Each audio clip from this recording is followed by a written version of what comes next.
seems like a nightmare. You're the parent of a 6-year-old boy. He's friendly and outgoing and active. Recently he's been sick with strep throat, but in the last couple of days he's been feeling better. Until you wake up early in the morning to the sound of him screaming, and you can't do anything to calm him down. From what you can gather, he's terrified of something crawling into his nose and his ears and his mouth and his eyes. Spiders or centipedes or germs. He's inconsolable and constantly in fear. Over the next few days, things just get worse. He refuses to eat because he's afraid there's things living in his food and that they'll go inside of him. He's afraid to leave his room and his fits become more violent. Eventually, he has to be hospitalized. Infections like strep can cross the blood-brain barrier and inflame delicate parts of a child's brain. It's called pediatric autoimmune neuropsychiatric disorder associated with strep, and it's able to cause severe symptoms of OCD in children. But the sudden onset of mental illness in children can occur in a number of ways. Underlying issues sometimes surface during a period of extreme stress or after an injury, issues that can sometimes never be fully resolved.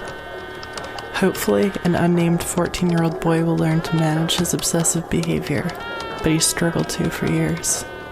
His mother writes that he has seemed like a completely different person since his head injury. The boy was injured at a sleepover party in the bathroom where the children were playing Bloody Mary in the mirror, one at a time.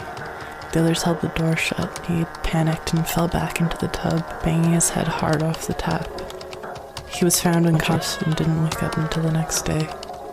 But when he did, he couldn't stand to be around any reflective surface.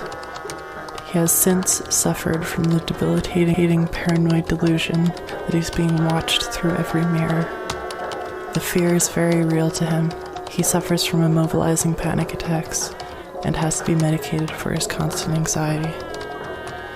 The medication helps, but the only way he'll ever be able to truly manage his fear is through cognitive behavioral therapy, by training himself to recognize that his fears are irrational and misplaced, and that he can work past them.